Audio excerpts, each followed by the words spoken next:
To our amazing viewers at Cheating Tales Lab, welcome and thank you. Your presence makes these stories worth sharing.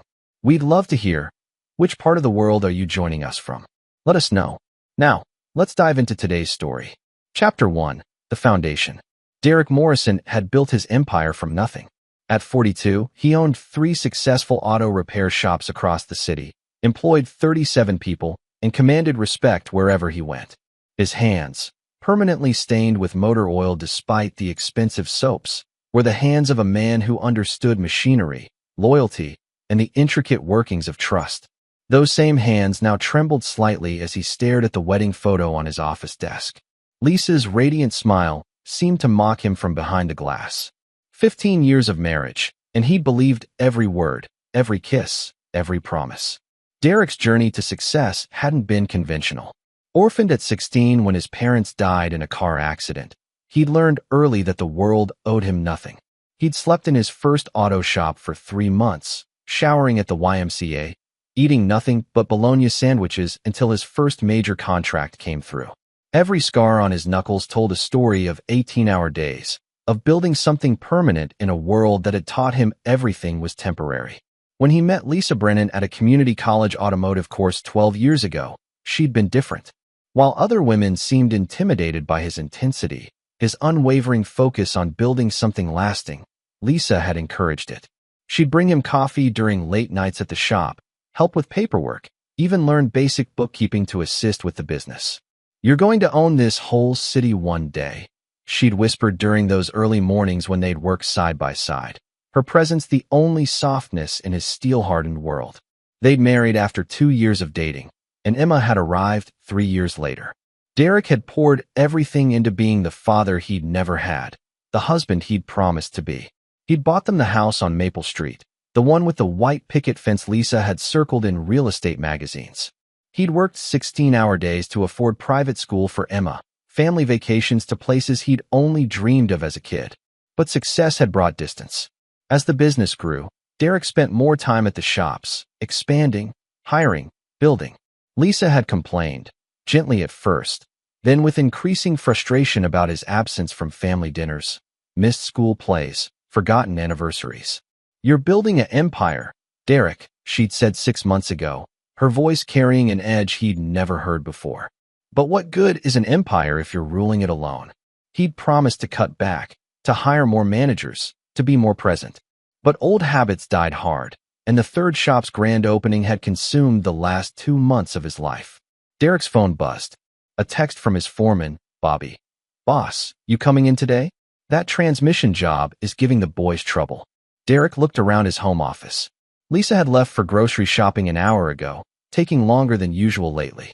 Emma was upstairs in her room, probably reading. The domestic tranquility he'd worked so hard to provide felt suddenly fragile. He grabbed his keys and headed downstairs. "Emma," he called. "Daddy's going to the shop for a couple hours. Tell Mom when she gets back." No response. Derek climbed the stairs and knocked on Emma's door. "Sweetheart." "Come in, Daddy." Emma sat cross-legged on her bed, surrounded by books. At 7, she was already reading at a 5th-grade level, her intelligence as sharp as her father's business acumen. She had Derek's dark eyes and Lisa's golden hair, a perfect blend of both parents. "I need to check on something at work," Derek said, sitting on the edge of her bed. "Will you tell Mom?" Emma nodded, but something flickered across her face. Fear. Derek's protective instincts, honed by years of looking out for himself, immediately sharpened. "Everything okay, Princess?" "Daddy," Emma said quietly, "do you love Mommy?" The question hit Derek like a punch to the solar plexus. "Of course I do. Why would you ask that?" Emma's eyes filled with tears. "Sometimes people leave. Like what happened to you when you were little." Derek pulled her into his arms, his heart breaking. He'd told Emma about his parents' death, wanting her to understand why family was so important to him, why he worked so hard to keep them safe and secure. "Hey," he whispered, stroking her hair. "I'm never leaving you. Ever. And Mommy and I love each other very much. We're a family, Emma. Forever." But as he held his daughter, Derek noticed something that would haunt him for weeks to come. On Emma's nightstand, barely visible beneath a children's book, was a piece of paper with handwriting he didn't recognize. Male handwriting. And at the bottom, he could make out 2 words, "Love, Trevor." Derek's blood chilled. Who the hell was Trevor? Chapter 2. The Discovery. Derek Morrison wasn't a man who jumped to conclusions. 15 years in business had taught him to gather facts before making decisions. But the name Trevor echoed in his mind for 3 days like a death knell. He began paying attention to details he'd previously overlooked. Lisa's phone, once carelessly left on counters, now stayed glued to her side. She'd started wearing perfume to the grocery store. New clothes appeared in her closet. Clothes she claimed were old things she'd found in the back. On Thursday evening, Derek decided to test his suspicions. "I got tickets to that new action movie," he announced during dinner. "The one you've been wanting to see." Lisa barely looked up from her salad. "Oh, I can't this weekend. I promised Jennifer I'd help her with the charity auction planning." Jennifer, Lisa's supposed best friend from the PDA. Derek made a mental note to call Jennifer's husband. "What about next weekend?" Derek pressed. "Maybe. I'll have to check my schedule." Schedule. When had Lisa needed a schedule for anything beyond Emma's school events? That night, after Lisa fell asleep, Derek carefully extracted her phone from the nightstand. His hands moved with the same precision they used to diagnose engine problems, systematically working through her security. Lisa had changed her passcode, something she'd never done in their entire marriage. But Derek remembered the time she'd left her phone on his desk at the shop, unlocked. He'd seen her enter the code, Emma's birthday. He tried it. Nothing. He tried their anniversary. Nothing. Finally, he tried his own birthday, the one date Lisa had never forgotten, even during their worst fights. The phone unlocked. What Derek found made his blood run cold. Months of text messages, photos, plans, an entire secret life laid out in digital evidence that would have made any prosecutor weep with joy. Trevor Hayes, 35 years old, a pharmaceutical sales rep who traveled through their city every few weeks. The messages dated back 8 months, starting innocent enough. Compliments on Lisa's volunteer work at the hospital fundraiser where they'd apparently met. But they'd escalated quickly. "Can't stop thinking about yesterday afternoon." Trevor had written 3 weeks ago. Lisa's response: "Derek's working late again. Emma's at soccer practice until 6. Derek scrolled through what felt like hundreds of messages, each one a knife twist in his gut. They'd met in hotel rooms. In Trevor's car. Once, Derek realized with growing fury, in his own house, in his own bed, while he'd been at the shop dealing with the emergency repair. The final messages, from yesterday, made Derek's hands clench into fists. "Trevor, when are you going to tell him?" "Lisa, soon. I can't keep living this lie. Emma's starting to notice." "Trevor, my divorce will be final next month. We can start fresh. New city, new life." "Lisa, I know. I love you too. Just need to figure out the best way to handle Derek. He's not going to make this easy." "Trevor, let me worry about Derek. Guys like him are all bark, no bite." Derek stared at that last message until the words burned into his retinas. All bark, no bite. Trevor Hayes had no idea who he was dealing with. Derek screenshotted every message, every photo, every piece of evidence. Then he carefully placed the phone back exactly where he'd found it and lay in the darkness, his mind racing. He thought about Emma's question, "Do you love Mommy?" His daughter had known. Somehow, she'd sensed the fractures in their family before he had.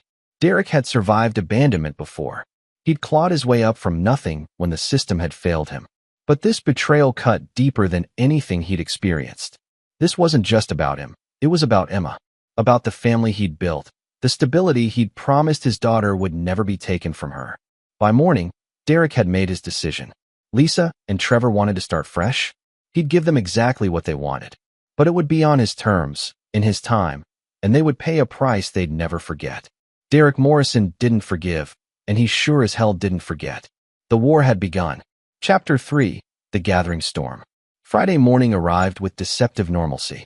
Derek made Emma's breakfast, kissed Lisa goodbye as she left for her errands, and headed to his main shop with the weight of terrible knowledge settling in his chest like concrete. His first stop was Jimmy Patterson's office. Jimmy had been Derek's lawyer since the beginning, handling everything from business contracts to the purchase of their house. More importantly, Jimmy was Derek's closest friend, one of the few people who knew the full story of Derek's rise from orphan teenager to successful businessman. "You look like hell," Jimmy said, gesturing for Derek to sit in the leather chair across from his desk. Jimmy's office reflected 30 years of successful practice. mahogany furniture, law books, and framed photos of him with various city officials. Derek pulled out printed copies of the text messages. "I need you to look at these." Jimmy's expression grew increasingly grim as he read. Finally, he looked up, his face grave. "Derek, I'm sorry. This is comprehensive evidence of adultery. In this state, it'll definitely factor into custody and asset division." "That's not why I'm here." Jimmy leaned back in his chair. "Then what do you need?"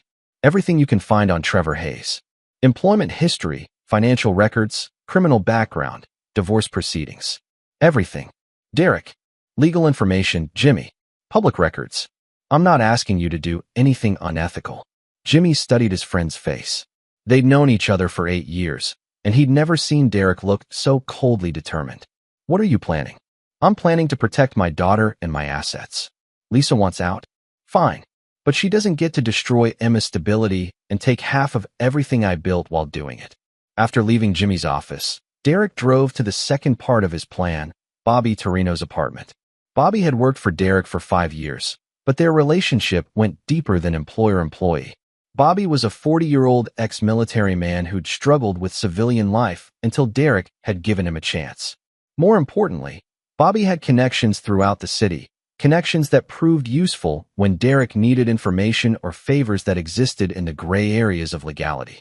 Bobby's apartment reflected his military background: sparse, clean, functional. He opened the door wearing grease-stained coveralls, having just returned from the early shift. "Boss? Everything okay?" Derek handed him a piece of paper with Trevor Hayes' license plate number, which he'd obtained from Lisa's phone photos. "I need surveillance on this guy. Where he goes, who he sees, his patterns. Professional level." Bobby glanced at the paper, then at Derek's face. He'd seen that expression before, during the time Derek had systematically destroyed a competitor who tried to muscle in on his territory through intimidation and sabotage. "How deep we going with this?" "Deep enough to know everything about his life." "But Bobby," Derek's voice carried a warning edge, "nothing illegal. Nothing that traces back to us. Clean as fresh snow. Consider it done." This related to the family situation. Derek's surprise must have shown on his face, because Bobby continued. "Boss, Lisa's been asking weird questions at the shop. About your schedule, your travel plans. And Emma." Bobby's voice softened. "Kid seems scared lately. I may not be the sharpest tool in the shed, but I notice things." "What kind of questions was Lisa asking?" "When you'd be late, which days you usually worked past 7. Seemed like she was mapping out your routine." Bobby's expression hardened. "Want me to dig into her activities too?" "No, I've got that covered." Derek's phone buzzed. A text from Lisa. "Working late at the charity thing tonight. Don't wait up." Derek showed the message to Bobby. "It's Friday night." "What charity auction planning happens on Friday night?" "The kind that involves hotel rooms," Bobby said grimly. Derek felt the familiar cold calculation settling over him. "Bobby, change of plans. I want full surveillance on both of them tonight. Everything." That evening, Derek picked up Emma from her friend's house and brought her home for what he knew would be one of their last normal nights for a while. They ordered pizza, watched her favorite Disney movie, and Derek tucked her into bed with extra care. "Daddy," Emma said as he turned off her light, "can I ask you something?" "Always, princess. If something bad happened, would you keep me safe?" Derek knelt beside her bed, his heart aching. "Emma, I would move mountains to keep you safe. Whatever happens, you will always be protected. Promise me you'll remember that." She nodded solemnly, and Derek realized his 7-year-old daughter understood more about their family's situation than he'd given her credit for. At 11 p.m., Derek's phone rang. Bobby's voice was grim. "Boss, you need to see this. I'm sending photos now." The images that arrived showed Lisa and Trevor entering the downtown Marriott, then leaving 3 hours later. But what caught Derek's attention wasn't the affair, it was the third person in the photos. A woman, blonde, well-dressed, entering the hotel separately but clearly coordinating with Trevor. Bobby's next message explained everything. Ran the plates on her car. Trevor's wife, Michelle Hayes. "She's not just divorcing him, boss. They're working together." Derek stared at the photos as the full scope of the betrayal became clear. This wasn't just an affair. Lisa and Trevor weren't star-crossed lovers caught up in passion. They were running a con, and Derek had been marked as the target. His phone buzzed with another message from Bobby. "Gets worse. Found out Trevor's got gambling debts. Big ones. And his wife? She's a bankruptcy attorney. Derek set his phone down and walked to his home office. He opened his safe and pulled out the business documents, property deeds, and financial records that represented 26 years of building something from nothing. Lisa wanted to take half of everything. Trevor thought Derek was all bark and no bite. They were about to discover that Derek Morrison wasn't just a successful businessman. He was a survivor who'd learned long ago that in this world, you either predator or prey. And Derek had never been anybody's prey. Chapter 4. The Trap. Saturday morning brought an unexpected gift. Derek woke to find a voicemail from Dr. Patricia Hendricks, Emma's pediatrician, requesting he call about Emma's recent checkup. When Derek returned the call, Dr. Hendricks's news chilled him to the bone. Mr. Morrison, Emma mentioned during her appointment that she's been having trouble sleeping. She seems unusually anxious for a child her age. She also mentioned some interesting things about changes at home. What kind of things? She said Mommy has been having secret meetings and that she's scared something bad is going to happen. Now, children often misinterpret adult situations, but given Emma's intelligence level, I thought you should know. Derek thanked Dr. Hendricks and immediately called his lawyer. Jimmy, I need you to document Emma's medical records. Everything. And I want a custody evaluation requested immediately. Derek, that'll tip your hand. No, it won't. I'm a concerned father whose daughter is showing signs of anxiety. Lisa can't object without looking like she doesn't care about Emma's well-being. That afternoon, Derek implemented the next phase of his plan. He called Lisa, knowing she was at Trevor's hotel. Hey, babe, he said, injecting warmth into his voice. I was thinking we should take a family vacation. Just the three of us. Maybe that cabin in Colorado you've always wanted to visit. Lisa's voice carried a strange tension. Oh, that sounds nice. But I've got a lot of commitments the next few weeks. What about the weekend after next? I can clear my schedule. Let me think about it, okay? Derek smiled grimly. Of course. Take your time. After hanging up, Derek called Bobby. They took the bait. She's going to have to either cancel her plans with Trevor or come up with an excuse. Either way, she's going to make a mistake. Bobby's surveillance had been comprehensive. Trevor Hayes wasn't just a pharmaceutical sales rep with gambling debts. He was a professional con artist who'd been married 4 times, each marriage ending with the husband mysteriously losing significant assets. Michelle Hayes wasn't his wife. She was his partner in crime, playing the role of the bitter ex-wife to create sympathy and urgency. Boss, Bobby's voice crackled through the phone. I found something else. Trevor's been casing your business. Got photos of him sitting outside the main shop 3 times this week, taking pictures. Derek's blood ran cold. Pictures of what? The building, the security system, the employee schedules. And get this, he's been asking questions around town about your insurance policies. The pieces fell into place with terrifying clarity. This wasn't just about stealing Derek's wife and half his assets. They were planning something bigger. Something that would destroy everything Derek had built. Derek spent Sunday implementing security measures. He installed new cameras at all 3 shops, changed the alarm codes, and instructed Bobby to vary the employees' schedules. He also made a visit to his insurance agent, ostensibly to increase coverage, but really to document any suspicious inquiries about his policies. Monday morning brought vindication. Derek's insurance agent called with disturbing news. Mr. Morrison, someone called last week claiming to be from your accounting firm, asking about your policy details. When I called your accountant to verify, he said he'd never made such a request. Derek felt the familiar cold calculation settling over him. They weren't just stealing his family.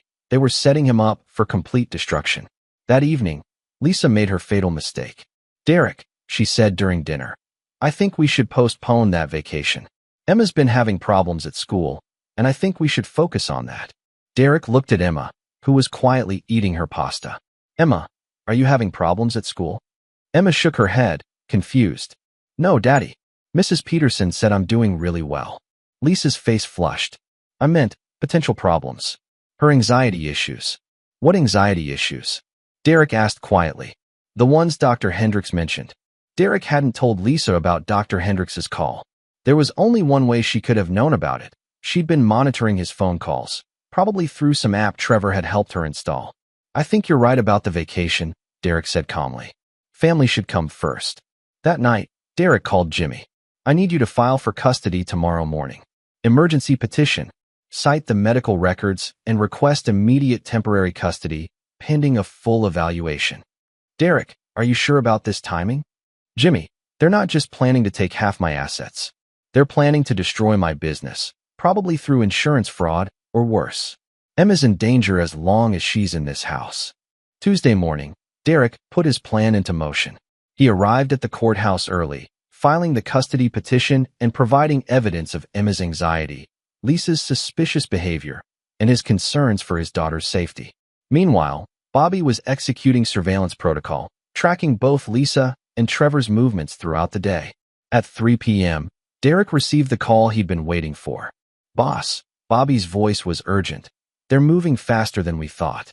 Trevor just met with 2 guys I recognize from my army days. Bad news guys. The kind who do demolition work for people who can't use legitimate contractors. Derek's hands gripped the steering wheel of his truck. Where's Emma? Still at school? But Lisa just called the school to say she's picking Emma up early for a family emergency. Derek floored the accelerator toward Emma's school, his mind racing. They'd figured out he was onto them, and now they were accelerating their timeline. Whatever they had planned for his business was about to happen, and they needed Emma out of the way. His phone rang. Lisa's number. Derek, there's been an emergency at Emma's school. I'm going to pick her up and take her to my mother's house for a few days. Lisa's mother had been dead for 3 years. I'll meet you at the school, Derek said calmly. No need, Lisa said quickly. I've got it handled. Focus on work. Derek hung up and called the school directly. This is Derek Morrison. Under no circumstances is anyone except me authorized to pick up Emma today. If my wife shows up, call the police immediately. Then Derek made the call that would change everything. Bobby, it's time. Execute the nuclear option. Chapter 5, The Revelation. Derek's nuclear option wasn't what Bobby expected. Instead of confrontation or violence, Derek had spent months quietly building an unassailable legal fortress around his assets and his daughter. What Bobby didn't know was that Derek had been suspicious of Lisa's behavior for longer than he'd admitted. The text messages had confirmed his fears, but they hadn't been his first clue. Derek Morrison hadn't survived orphanhood and built a business empire by ignoring his instincts.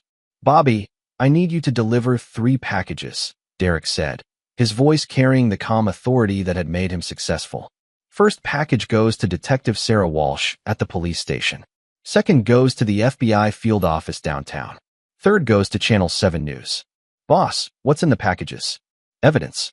Financial records showing Trevor's con game history. Bank records showing unusual deposits in Lisa's account that correlate with his previous victims. And surveillance footage from the past 2 weeks. Bobby's voice carried new respect. How long have you been planning this? Since the night I found the messages. I called in every favor, used every connection, and hired the best investigators money could buy. Trevor Hayes isn't his real name. It's Thomas Vernon, and he's wanted in 3 states for insurance fraud. Derek's phone buzzed with a text from Detective Walsh. Got your package. We've been tracking Vernon for 18 months. Can you come in immediately? But Derek had one more stop to make first. Emma's school sat quiet in the afternoon sun as Derek pulled into the parking lot. His daughter waited in the principal's office, her small face etched with confusion and fear. Daddy. Emma ran into his arms as he entered the office. Princess, we need to talk about something very important, Derek said, kneeling to her eye level. Do you remember what I told you about always being safe? Emma nodded solemnly. Well, Mommy has been making some very bad choices lately. She's been lying to both of us, and she's been planning to hurt our family. Emma's eyes filled with tears. I know, Daddy. I heard her talking on the phone. She said mean things about you. Derek's heart shattered. What kind of mean things? She said you were. She used bad words. And she said once you were dealt with, she and Trevor could have all your money. Derek pulled Emma closer, his fury carefully controlled for his daughter's sake. Emma, I need you to stay with Uncle Jimmy for a few days while Daddy fixes this situation. Can you do that for me? Emma nodded. Are you going to be okay? Derek stood, lifting his daughter in his arms. Princess, bad people sometimes think they can hurt good people because they believe good people won't fight back. But sometimes, good people are just better at fighting than bad people realize. 30 minutes later, Derek sat in Detective Walsh's office, surrounded by evidence that painted a picture of a sophisticated con operation. Trevor Vernon had been targeting successful small business owners for 5 years, always working with a female accomplice who would seduce the mark while Trevor gathered intelligence. The pattern is always the same, Detective Walsh explained. The woman gains access to financial information, insurance policies, business schedules. Then they create a crisis, usually a fire or explosion at the business, that destroys evidence while providing an insurance payout they can manipulate. How do they manipulate the insurance? The female accomplice claims emotional trauma, demands a quick settlement. Meanwhile, Vernon disappears with whatever liquid assets they've managed to transfer. By the time anyone realizes what happened, they're in another state, starting over. Derek studied the photos of Trevor's previous victims. What happened to the women? Detective Walsh's expression darkened. Two committed suicide when they realized they'd been used. One disappeared entirely. We think Vernon eliminates loose ends. The room went silent as the implications sank in. Lisa wasn't just betraying Derek. She was in mortal danger from her supposed lover. Derek's phone rang. Lisa's number. Put it on speaker, Detective Walsh instructed. Derek. Lisa's voice carried a tremor of panic. Where are you? I went to the school to get Emma, and they said you'd already picked her up. Emma's safe? Derek said calmly. The question is, are you? Silence. Then, what's that supposed to mean? It means Trevor Vernon, or Thomas, or whatever his real name is this week, isn't planning to run away with you, Lisa. He's planning to eliminate you as soon as you've served your purpose. Another silence. Then Lisa's voice, smaller now. I don't know what you're talking about. Lisa, listen to me very carefully. Your life is in danger. Trevor isn't who you think he is. He's a con artist who's done this before, and his previous accomplices are either dead or missing. You're lying, but her voice lacked conviction. Detective Walsh leaned toward the phone. Mrs. Morrison, this is Detective Sarah Walsh with the Metro Police. We have evidence that the man you know as Trevor Hayes is actually Thomas Vernon, wanted in connection with multiple fraud cases and suspected in the disappearance of 3 women. The line went quiet for so long Derek thought Lisa had hung up. Finally, her voice came through, barely a whisper. Oh God, what have I done? Where are you, Lisa? Derek asked. The Marriott. Room 412. Derek, I'm scared. Trevor left an hour ago, and he took my car keys. He said he had to tie up loose ends before we could leave town. Detective Walsh was already radioing for backup. Mrs. Morrison, lock the door and don't open it for anyone except police officers. We're sending units now. Derek stood to leave, but Detective Walsh stopped him. Where are you going? To make sure my wife doesn't die for being stupid. Derek, you need to let us handle this. Derek turned, his eyes carrying the cold determination that had built his empire from nothing. Detective Trevor Vernon made 2 mistakes. He threatened my daughter's stability, and he underestimated what happens when you corner a man who's already lost everything once. Derek, I'm not going to hurt him, Detective. I'm going to save him. Because if he's harmed one hair on my wife's head, what I would do to him would make whatever legal punishment he's facing look like a vacation. As Derek left the police station, his phone buzzed with a text from Bobby. Boss, we've got a problem. Trevor just showed up at your main shop with 2 guys and a van full of equipment. They're not here for repairs. Derek smiled grimly as he started his truck. Trevor Vernon was about to learn the difference between targeting victims and targeting survivors. The war was about to become a slaughter. Chapter 6, The Hunt. Derek arrived at his main shop to find Bobby and 4 other employees waiting in the parking lot, their faces grim with purpose. These weren't just mechanics. They were Derek's inner circle. Men who'd been with him for years, who understood loyalty and understood what happened to people who threatened their livelihood. Talk to me, Bobby, Derek said, stepping out of his truck. 3 men, including Vernon. They cut the locks on the back entrance about 20 minutes ago. I called the boys together before calling you. Figured you'd want to handle this personally. Derek looked at the building that represented everything he'd built. Through the windows, he could see shadows moving inside, methodical and purposeful. What's the plan, boss? Asked Miguel Santos, Derek's head mechanic and a man who'd served 2 tours in Afghanistan before finding stability in Derek's shop. Derek pulled out his phone and called Detective Walsh. Detective, Trevor Vernon is currently breaking into my business with 2 accomplices. I'm here with my employees, and we're going in. Derek, no. Wait for backup. Detective, these men have explosives. Every minute we wait increases the chance they'll destroy everything my employees depend on for their livelihoods. We're going in. Derek hung up before Detective Walsh could respond. He turned to his men, seeing the same determination in their faces that had built this business. Nobody gets hurt, Derek said firmly. We're not vigilantes. We're businessmen protecting our livelihood. Miguel, you and Tommy circle around back. Bobby, you and Frank take the east side. I'm going through the front. Boss, Bobby's voice carried concern. What if they're armed? Derek smiled grimly. Bobby, I've been carrying since the day I opened this place. And unlike Trevor Vernon, I actually know how to use it. Derek approached the front entrance of his shop with the calm focus that had carried him through every crisis in his life. The building he'd bought 8 years ago had been a wreck, requiring complete renovation. Derek had done most of the work himself, learning every inch of the structure, every weakness, every advantage. He unlocked the front door silently and stepped into the lobby. Voices carried from the main work bay, urgent and frustrated. The safe's not where the plans showed. A voice Derek didn't recognize was saying.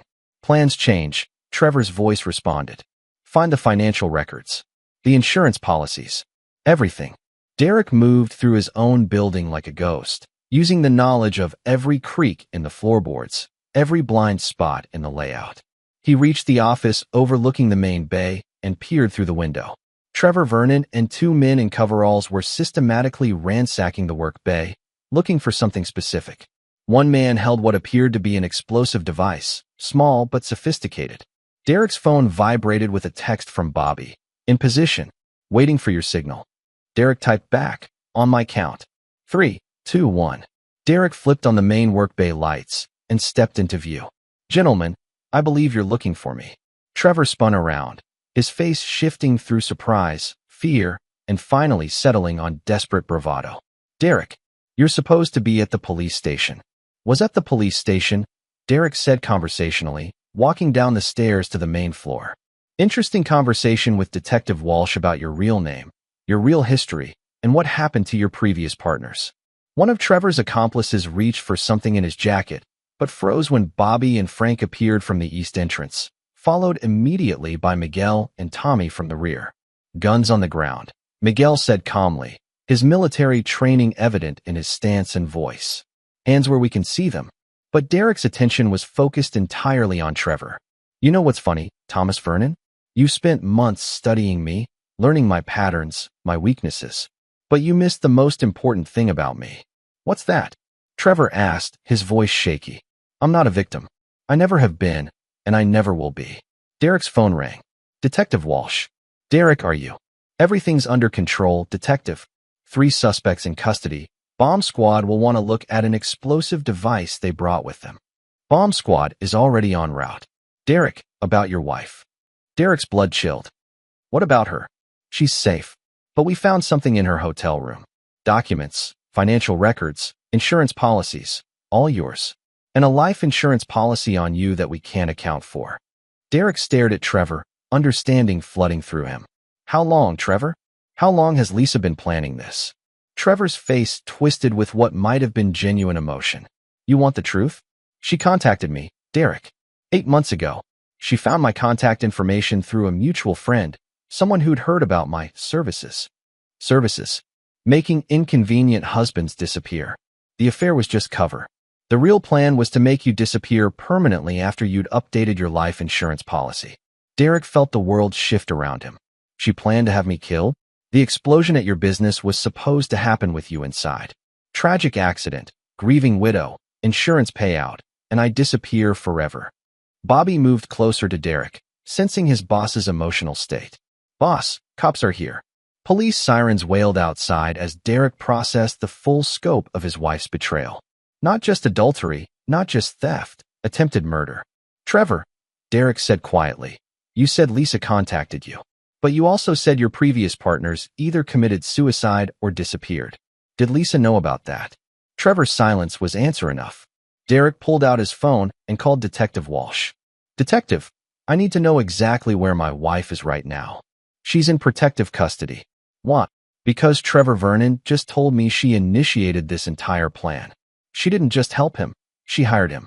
And if she hired him to kill me, What do you think she hired him to do to her once I was dead? The line went quiet. Then Detective Walsh's voice, grim.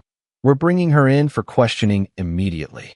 As police flooded into his shop, Derek realized the full genius of Lisa's plan. She would have grieved her dead husband, collected his life insurance, claimed his business assets as his widow, and then disappeared forever with Trevor. Except Trevor had never planned to let her live long enough to enjoy the money. Derek's phone buzzed with a text from Jimmy. Emergency custody hearing granted. Emma's legally yours until this is resolved. Looking around his shop, the building that represented everything he'd built from nothing, Derek felt a strange sense of peace. He'd protected his daughter, saved his business, and exposed the truth.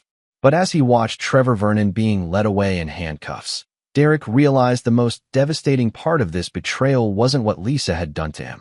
It was what she'd done to Emma. His 7-year-old daughter would grow up knowing her mother had tried to have her father killed. Derek Morrison had survived orphanhood, poverty, and betrayal. But he wasn't sure how to help his daughter survive this. The war was over, but the healing had only just begun. Chapter 7. The Judgment. The interrogation room at Metro Police Headquarters felt smaller than Derek expected as he sat across from Detective Walsh and FBI agent Patricia Coleman. Through the one-way glass, Derek could see into the adjacent room where Lisa sat in handcuffs, her face streaked with tears and mascara. Mr. Morrison, Agent Coleman began. We need to understand the timeline of your wife's involvement with Thomas Vernon. Derek slid a folder across the table. Everything's in there. Financial records showing payments from Lisa to Vernon dating back 10 months. Email communications between Lisa and Michelle Kramer, Vernon's real partner, discussing my business assets and insurance policies. And recordings. Detective Walsh looked up sharply. Recordings? I've been recording every conversation I've had with Lisa for the past 3 weeks, including the one where she discussed the best time to stage the explosion at my shop. Derek's phone contained hours of recorded conversations, carefully archived and backed up. His suspicions had run deeper than he'd admitted to anyone, and his preparation had been exhaustive. Agent Coleman reviewed the documents with growing amazement.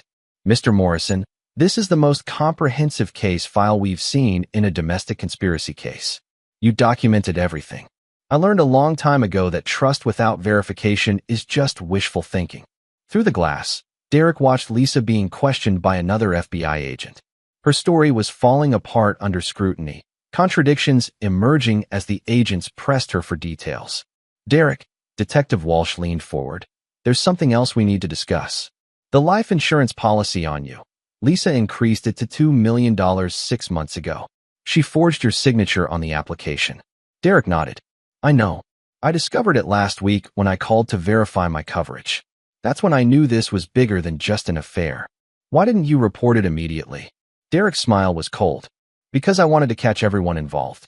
Lisa, Vernon, Michelle Kramer, and whoever else was part of this network. If I'd reported it immediately, they would have scattered, and other families would have been targeted. Agent Coleman studied Derek with new respect. You used yourself as bait. I used myself as a trap. There's a difference. The interrogation continued for 3 hours, with Derek providing evidence that painted a picture of Lisa's transformation from unfaithful wife to would-be murderer. The timeline showed careful planning, coordination with known criminals, and premeditation that elevated the charges from conspiracy to attempted murder. Mr. Morrison, Agent Coleman said finally, your wife is going to prison for a very long time. How do you plan to explain this to your daughter? Derek stood, gathering his documents. Agent Coleman, my daughter already knows her mother betrayed our family. What she's going to learn is that actions have consequences, and that her father will always protect her from people who would hurt her, even if one of those people is her mother. Derek left the police station as the sun set over the city he'd called home for 26 years. His phone contained 17 missed calls from reporters, 12 from business associates, and 1 from Dr. Hendricks, Emma's pediatrician. He returned Dr. Hendricks' call first. Mr. Morrison, I've been following the news reports. How is Emma handling this? She's with my lawyer's family tonight. I'm picking her up in the morning. Doctor, I need to know, how do I help her through this? Dr. Hendricks' voice was gentle but firm. Derek, children are more resilient than we give them credit for. Emma's going to need honesty, stability, and the knowledge that her world is secure despite her mother's actions. The fact that you protected her throughout this will mean everything to her. Derek's next call was to Bobby. How are the shops? All secure, boss. News vans are outside the main location, but business is actually up. Turns out people respect a man who protects what's his. And the employees? Proud to work for you, Derek. Miguel's been telling everyone that they work for a man who doesn't just talk about loyalty, he proves it. Derek's final call was to Jimmy. How's Emma? She's okay, Derek. Worried about you, but okay. She asked if her mother was going to jail. What did you tell her? I told her that when people make bad choices, they have to face the consequences, and that her father made sure she would always be safe. Derek hung up and drove through the city, past the 3 shops that represented his life's work, past the house on Maple Street that he'd bought for a family that no longer existed, and finally to Jimmy's suburban home where his daughter waited. Emma ran to him as he walked through the front door, her small arms wrapping around his waist with desperate intensity. Daddy, are you okay? The news said bad men try to hurt you. Derek knelt and looked into his daughter's eyes that held his own determination and intelligence. Emma, I want you to listen to me very carefully. The bad men are in jail now. They can't hurt us anymore. And Mommy made very bad choices that hurt our family. Is she going to jail too? Derek nodded. Yes, princess. For a very long time. Emma's eyes filled with tears, but her voice was steady. Daddy, do you still love her? Derek considered the question carefully. Emma, I love the person I thought your mother was. But that person was pretending. The real person was someone who would have hurt both of us very badly. Are you going to be sad? Derek pulled his daughter close. I'm going to be sad that our family isn't what I thought it was. But I'm going to be happy every single day that you're safe, that you're with me, and that we're going to build a new life together.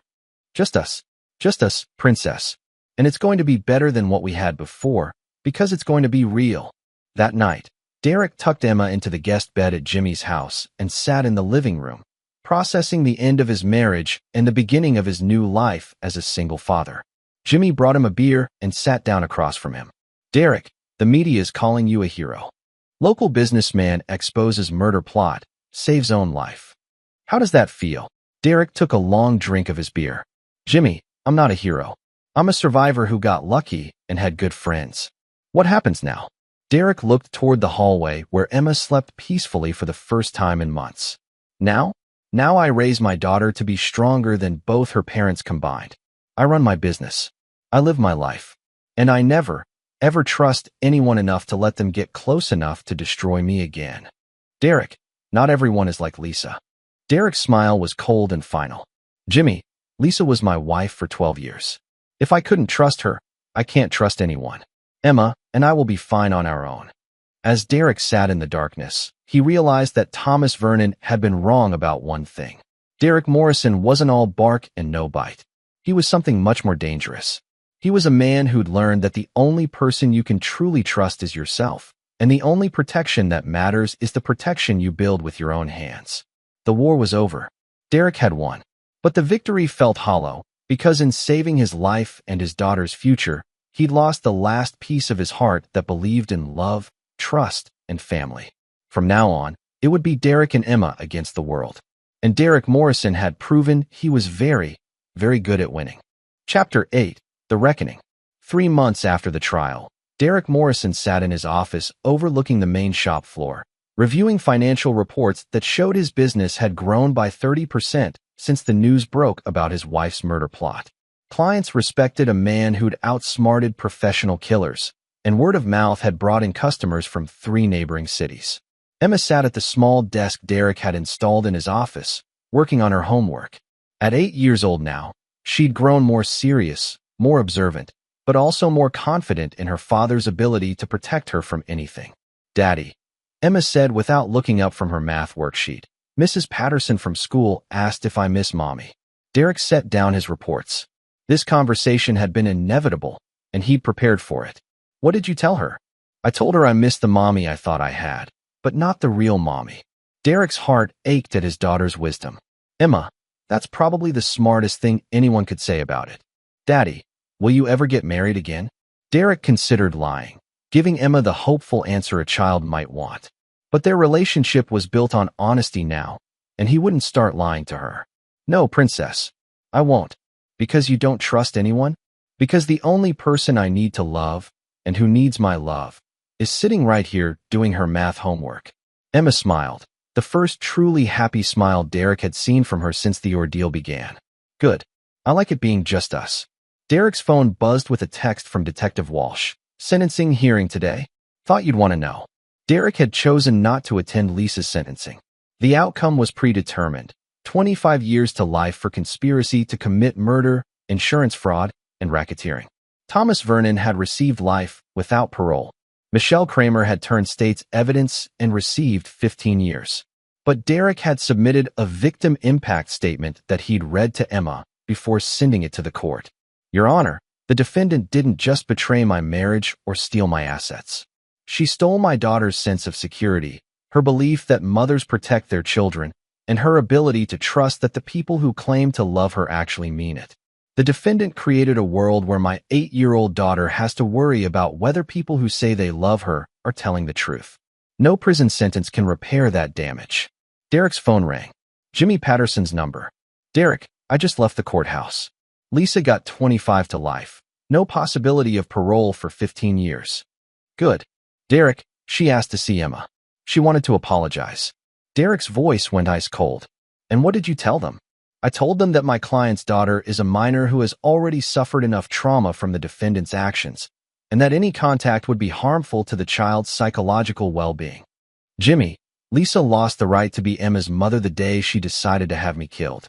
If she contacts us in any way, letters, phone calls, messages through third parties, I want restraining orders filed immediately. Already prepared. Derek, there's something else. Lisa's parents want visitation rights with Emma. Derek stood, his fury barely controlled. Lisa's parents knew she was having problems in our marriage and never said anything. They're not getting access to my daughter. They're threatening to sue for grandparents' rights. Derek smiled grimly. Let them try. I have financial resources they can't match, and every court in the state knows what their daughter tried to do to me. They'll lose, and they'll lose publicly. After hanging up, Derek looked at Emma, who'd stopped pretending to do homework and was clearly listening to his conversation. Princess, do you want to see Grandma and Grandpa Brennan? Emma shook her head firmly.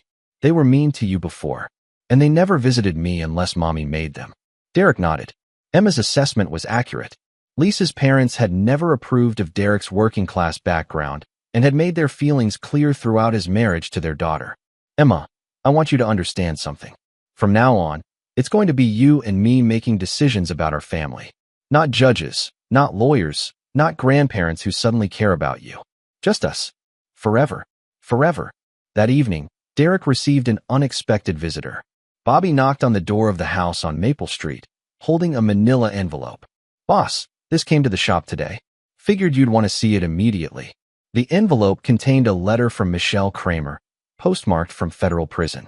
Mr. Morrison, I know you have no reason to believe anything I tell you, but I need you to know that your wife was the most ruthless person I've ever worked with. Thomas thought he was running the con, but Lisa was manipulating all of us. She found us. She planned everything, and she would have killed all of us once she had your money. You saved more lives than just your own. I hope you and your daughter can find peace. M. Kramer. Derek read the letter twice, then handed it to Bobby. What do you think? Bobby scanned the letter and shook his head. Boss, I think you married a sociopath who was better at hiding it than most. Derek walked to his fireplace and threw the letter into the flames. Bobby, I don't care if Lisa was evil or just stupid. The result was the same. She betrayed our family and tried to have me killed. Her motivations don't matter anymore. What about Emma? She's going to have questions as she gets older. Derek watched the letter burn to ash. Emma's going to know that her father protected her from people who would have hurt her, including her mother. She's going to know that family isn't about blood, it's about loyalty, trust, and keeping each other safe. And if Emma wants to know more about her mother when she's older? Derek turned from the fireplace, his expression final. Then I'll tell her the truth.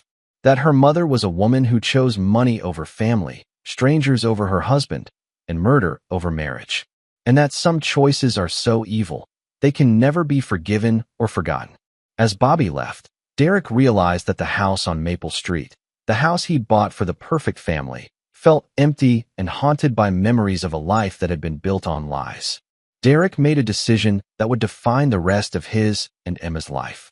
"Emma," he called upstairs. "Pack your things. We're moving." "Where are we going, Daddy?"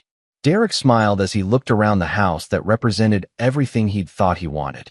"Somewhere new, Princess. Somewhere that's just ours." 3 days later, Derek Morrison and his daughter moved into a modern apartment above his main shop. Emma had her own room, a play area that overlooked the work bays, and a father who would never again be far from her side. Derek had learned the most important lesson of his life. Trust was a luxury he couldn't afford, and love was a weakness his enemies would exploit. But protecting Emma? That was neither luxury nor weakness. That was purpose. And Derek Morrison had always been very, very good at achieving his purposes. Chapter 9. The New Beginning. 5 years after the trial, Derek Morrison stood on the observation deck of his fourth auto shop, watching Emma work on a rebuilt engine in the bay below. At 13, she'd inherited his mechanical aptitude and his unwavering focus. But she'd also developed something Derek had lost years ago, the ability to find joy in simple accomplishments. "Dad," Emma called up to him, her voice bright with excitement. "The carburetor rebuild worked. Come see." Derek smiled as he headed downstairs. Emma had grown into a remarkable young woman, intelligent, self-reliant, and completely uninterested in the typical teenage concerns that dominated her classmates' lives. She preferred spending afternoons at the shop to shopping at malls, and she could diagnose engine problems better than mechanics with 20 years' experience. "Nice work, Princess," Derek said, examining her meticulous rebuild. "What's next?" "Bobby's teaching me about transmissions this weekend, and Mrs. Chun wants me to help with her car's electrical system." Mrs. Chun was Derek's accountant, a sharp woman in her 60s who'd become something of a surrogate grandmother to Emma. Unlike Lisa's parents, who'd eventually given up their legal challenges and disappeared from their lives entirely, Mrs. Chun earned Emma's trust and affection through consistency and genuine care. Derek's phone buzzed with a text from Jimmy Patterson. "Derek, you need to call me. It's about Lisa." Derek stepped away from Emma and called his lawyer immediately. "Jimmy, what's going on?" "Derek, Lisa died yesterday. Prison fight. Thought you should know before Emma hears it somewhere else." Derek felt nothing. No sadness, no closure, no satisfaction. Lisa had become irrelevant to his life years ago. "How do I tell Emma?" "Honestly, the way you've handled everything else." That evening, Derek sat with Emma in their apartment's living room. Their home above the shop had become exactly what Derek had envisioned, a fortress of stability where father and daughter could build their lives without outside interference. "Emma, I need to tell you something about your mother." Emma looked up from her engineering textbook. She was already taking advanced courses through the local community college. "She's dead, isn't she?" Derek stared at his daughter in surprise. "How did you know?" "Dad, I've been checking prison records online for 2 years. I knew she was in solitary confinement. I knew she was having problems with other inmates. I figured it was only a matter of time." Derek realized he'd underestimated his daughter's intelligence and curiosity. "How do you feel about it?" Emma considered the question with the same analytical approach she brought to mechanical problems. "I feel sad for the little girl I used to be, who thought she had a mother who loved her. But I don't feel anything for the woman who tried to have you killed." "Emma, it's okay to have complicated feelings." "Dad," Emma interrupted, "I've had 5 years to think about this. Mom made her choice. You made yours. I'm glad you chose to protect me instead of protecting her feelings or trying to keep the family together like some of my friends' parents do." Derek pulled his daughter close, marveling at her wisdom and strength. "I love you, Princess. I love you too, Dad. And I'm proud that you're nothing like her." Later that week, Derek received another unexpected visitor. Detective Walsh, now retired, stopped by the shop on a Friday afternoon. "Derek, I wanted to talk to you about something. I've been consulting on cases involving domestic conspiracy, and your case keeps coming up as a reference point." "How so?" "The way you documented everything, the way you protected your daughter while gathering evidence. It's become a textbook example of how victims can take control of their situation instead of waiting for the system to protect them." Derek nodded.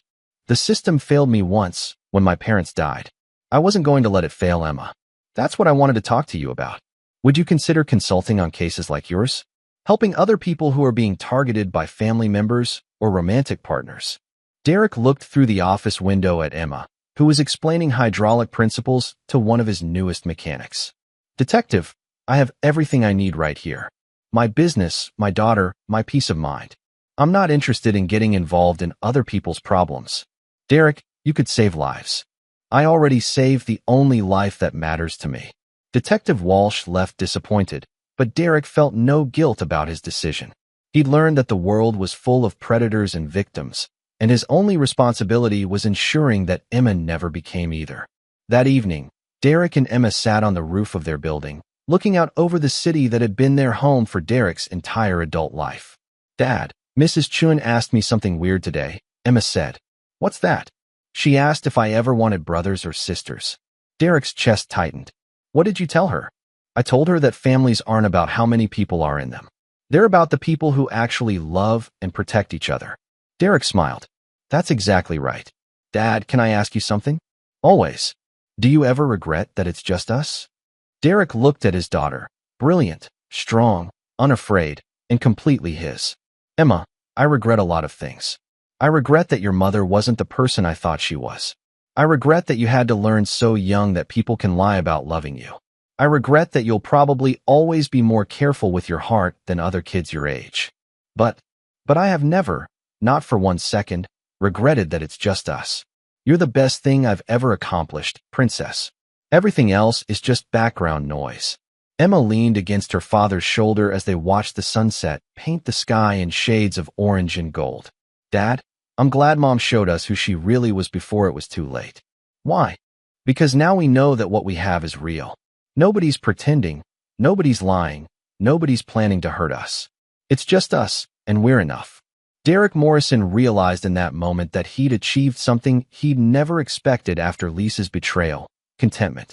Not happiness, that required trust and vulnerability he'd never risk again, but contentment, built on certainty, protection, and the love of the one person whose loyalty he never questioned. Emma would graduate high school in 3 years. She'd already been accepted to engineering programs at several universities.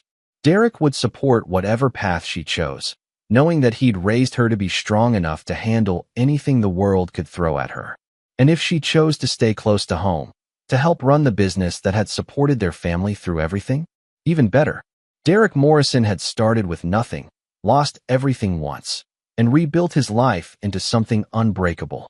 He'd protected what mattered most, eliminated threats before they could strike, and created a legacy that would outlast any marriage, any betrayal, any attempt to destroy what he'd built. The war was over. Derek had won. And this time, the victory would last forever. As father and daughter sat on their roof, watching their city settle into evening, Derek realized that sometimes the greatest triumph isn't getting everything you want. Sometimes it's discovering that what you have left after losing everything is enough. Derek Morrison was enough. Emma Morrison was enough.